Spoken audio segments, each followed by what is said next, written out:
another day, so another tutorial from yours truly, Edit Queen. I'm still using Adobe After Effects. Simple na procedure, i-drag mo lang sa mismong app yung clip mo and i-drag mo siya dyan sa composition na part. The same pa rin na hindi ako nakapag-shoot ng empty background, gagawa tayo this time. So, dinuplicate ko lang yung clip and then time, freeze frame. So, hahanap tayo ng portion ng clip na magiging empty yung isang side. So, time, freeze frame, and then imamask natin yung part. Yan. So, yan yung magiging itsura niya. And we will use that later. So, sa part naman ito ay hahanap tayo ng part ng clip kung saan i-freeze frame natin para pag umupo, sasabog siya.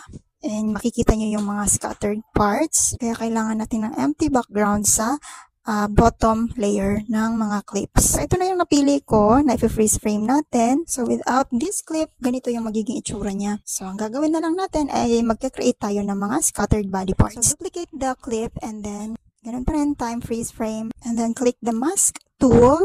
So, magka-create tayo ng mask. Unahin natin yung head.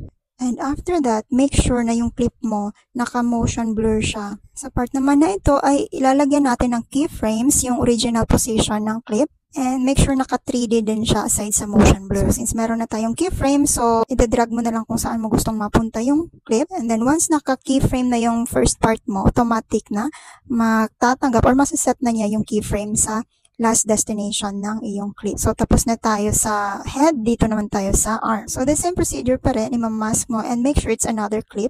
Make sure to rename also para hindi kayo malito. And the same procedure, make it motion blur and 3D. Naglagay din ako ng keyframes kanina for the rotation, orientation. So, yan yung kagandahan ng 3D kasi kahit anong anggulo, pwede mo siyang ma-adjust. So, nilagyan ko din ng rotation aside sa pag-drag ng position ng clips. So, tapos na tayo sa left arm. Punta naman tayo sa right arm. So, ganun pa rin. Paulit-ulit lang. So, you duplicate the clip and then you create a mask. I-delete mo yung previous mask if you duplicate the video or clip.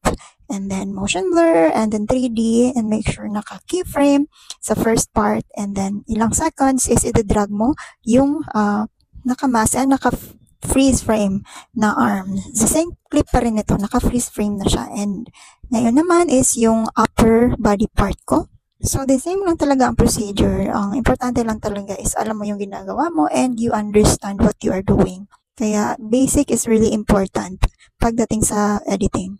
Kahit ano pa yung i-edit mo, ay magagawa mo siya as long as you know the basic. So, also, make sure na yung keyframes mo sa lahat ng clips, the same lang yung time. Kumbaga, yung start ng keyframe is the same din yung end ng keyframe mo para sabay silang sumabog. So, sa part naman na ito is yung aking lower body. So, iset nyo muna yung position na keyframe, orientation, rotation, and then after ilang seconds is i-drag mo siya kung saan mo siya gustong sumabog banda. So, as you can see, paulit-ulit and the same lang naman yung procedure. Pero pwede nyo din ibahin yung end time ng ibang body parts. Baga, merong mauunang matatapon sa left or sa right. So, depende na sa inyo. And so, make sure to save your composition. Once saved, so ready na to export. Tap composition, then add to render queue para ma-render na natin. Ibig sabihin ng render is i-export na natin. And so, we're done. Thank you for watching. Till next edit tutorial.